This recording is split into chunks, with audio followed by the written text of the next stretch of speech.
memberikan kita kesehatan sehingga kita pada pagi hari ini dapat melakukan presentasi.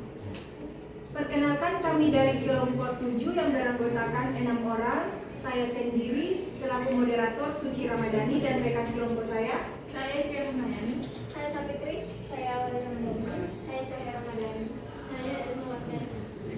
Di sini kami akan memaparkan hasil wawancara kami mengenai CP dan ATP di SD 55 DT. Untuk mempersingkat waktu, saya persilakan kepada pemateri pertama.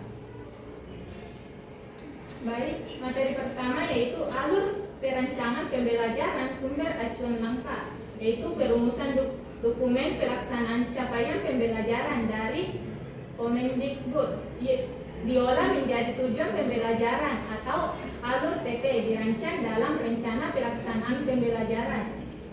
Yang bagian kedua, langkah implementasi di kelas yang sesuai SPP, yaitu penjelasan materi oleh guru, penampilan contoh melalui media pembelajaran, pemberian tugas di akhir proses yaitu individu atau kelompok, atau lisan atau tulisan. Tujuannya yaitu langkah-langkah ini disusun untuk menggambarkan tahapan-tahapan dalam mencapai tujuan pembelajaran yang telah ditetapkan. Materi selanjutnya saya persilakan. Baik, materi selanjutnya itu poin wawancara atau penyusun TP dari CP.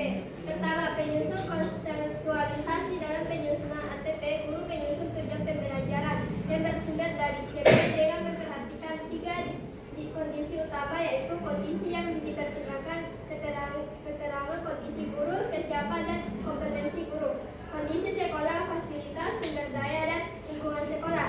Yang ketiga, kondisi siswa, kelebihan, kelemahan dan karakteristik peserta didik. Yang kedua, fleksibilitas kurikulum merdeka. Guru menegaskan bahwa kurikulum merdeka memberikan kebebasan kepada sekolah dalam meramu dan menyusun TP yang akan diajarkan di kelas. Diberikan kepada moderator. Materi selanjutnya saya persilakan. Baik, selanjutnya adalah guru mengimplementasikan ketiga jenis asesmen sesuai kerangka kurikulum merdeka. Yang pertama, asesmen diagnostik dilaksanakan di awal jenjang yang baru, misal transisi fase B ke fase C sebelum memulai satu semester. Tujuannya untuk mengetahui kelemahan dan kelebihan siswa yang akan dihadapi ke depannya. Yang kedua adalah asesmen formatif atau asesmen for and as learning dilaksanakan di akhir proses pembelajaran tersesi atau materi. Bentuknya pemberian tugas individu atau kelompok, lisan atau tulisan. Tujuannya untuk mencari tahu sejauh mana ketercapaian tujuan pembelajaran yang telah dilaksanakan dalam proses tersebut. Yang ketiga adalah asesmen sumatif atau asesmen of learning dilaksanakan di akhir periode, misal sumatif akhir semester. Tujuannya untuk mengetahui penguasaan materi secara keseluruhan yang telah diajarkan selama satu semester. Saya kembalikan kepada Mbak. Materi selanjutnya saya persilakan.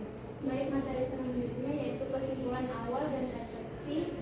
Yang pertama, kesesuaian dengan kurikulum merdeka berdasarkan wawancara implementasi CP dan TP di sekolah ini menunjukkan tingkat kesesuaian yang tingkat tinggi dengan kurikulum merdeka.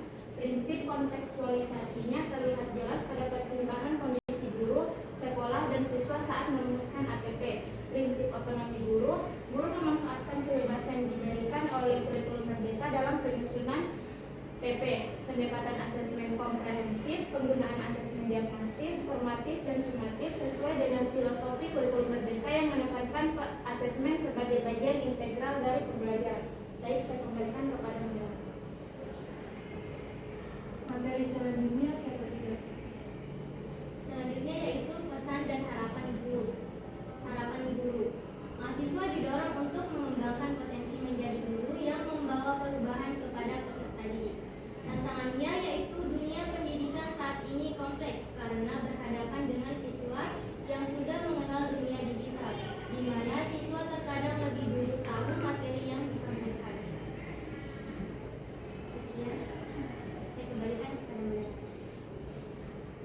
tadi hasil dari observasi kami, kurang lebihnya mohon dimaafkan. Wabillahi taufiq wal hidayah. Wassalamualaikum warahmatullahi wabarakatuh.